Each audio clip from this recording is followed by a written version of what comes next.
ಶ್ವೇತಪತ್ರ ಅವಶ್ಯ correct documents ಕೊಟ್ಟರೆ ಅದೇ ಕಾಲಕ್ಕೆ ಸೆಂಟ್ರಲ್ದವರು ಇವೆಲ್ಲ ಕೊಟ್ಟಿಲ್ಲ ಇನ್ನವರು ಕೊಟ್ಟಿದ್ದ ನಂತರ ಕ್ಲಿಯರೆನ್ಸ್ ಕೊಡಲಿ ಅದರ ಅಂತ ಯಾಕಂದ್ರೆ ಡಾಕ್ಯುಮೆಂಟ್ರಿ ಎವಿಡೆನ್ಸ್ ಎಲ್ಲ ಇವತ್ತು ಇವ್ರು ಆರೋಪ ಮಾಡೋದ್ರಲ್ಲಿ ರಾಜ್ಯ ಸರ್ಕಾರ ಆರೋಪ ಮಾಡೋದ್ರಲ್ಲಿ ಅರ್ಥಗಳದಾವ ಅಂತ ಅನ್ನಿಸ್ತದೆ. ಹೀಗಾಗಿ ಮುಂಬರುವ ದಿನಗಳಲ್ಲಿ ಇವುಗಳಿಗೊಂದು ನ್ಯಾಯ ಸಿಗ್ತದೆ ಅನ್ನೋದು ರಾಜ್ಯ ಸರ್ಕಾರ ಕೇಳುವಂಥ ಪ್ರಶ್ನೆಗಳಿಗೆ ಉತ್ತರ ಸಿಗ್ತಾವೇನೋ ಅನ್ನುವಂಥ ಮಾತು. ಯಾಕಂದ್ರೆ ಮತ್ತು ರಾಜ್ಯ ಮತ್ತು ಕೇಂದ್ರ ಸರ್ಕಾರದ ಒಕ್ಕೂಟ ವ್ಯವಸ್ಥೆ 50-50 ಮೇಲೆ ಇರ್ತದೆ. ಯಾವುದೋ ಟ್ಯಾಕ್ಸ್ ಆಗಬೇಕಾದ್ರೂ ಅದ್ರಲ್ಲಿ ಏನಾಗ್ಯದಪ್ಪ ಅಂದ್ರೆ ಎಲ್ಲ ಹೆಚ್ಚು ಕಡಿಮೆ ಆಗಿ ಹೋಗ್ಬಿಟ್ಟದ. ಅದಕ್ಕೆ ನಮಗೆ ನೀವು ಇದರಿಂದ ಅವ್ರು ನ್ಯಾಯ ಕೊಡ್ರಿ ಅಂತ ಮತ್ತು ಕೇಳ್ತಾ ಇದ್ದಾರೆ. ಇದನ್ನೆಲ್ಲ ಚರ್ಚೆ ಮಾಡೋದು ಮತ್ತು ಪತ್ರಿಕೆಗಳು ಬಿಡುಗಡೆ ಮಾಡೋದು ಸಹಜ. ಯಾಕೆ ಗೊತ್ತಾಗಬೇಕು ಜನಕ್ಕೆ ಯಾರಿಂದ ಏನದಪ್ಪ ಅಂತೇಳಿ.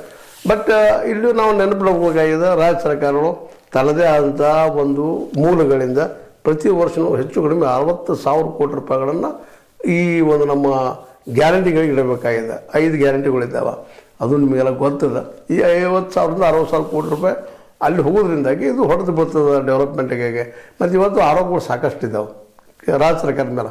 ಮತ್ತು ಮೇಲೆ BJPಗೆ ಆರೋಪ ಮಾಡ್ತಾ ಇರ್ತಾರೆ, ಇಲ್ಲ ಬಜೆಟ್ ಮಾಡಿಸೋಕೆ ದುಡ್ಡು ಇಲ್ಲದೆ ಇವ್ರ ಕಡೆ ಖಜಾನೆ ಖಾಲಿ ಮಾಡಿದ್ದಾರೆ ಗ್ಯಾರಂಟಿ ಕೊಟ್ಟು ಅದರಿಂದ ಏನು ಡೆವಲಪ್ಮೆಂಟ್ ಆಗಿಲ್ಲ ಅಂತ ಆರೋಪ ಮಾಡ್ತಾ ಇರ್ತಾರೆ. ಮಾಡಲಿ ವಿರೋಧ ಪಕ್ಷದವರು.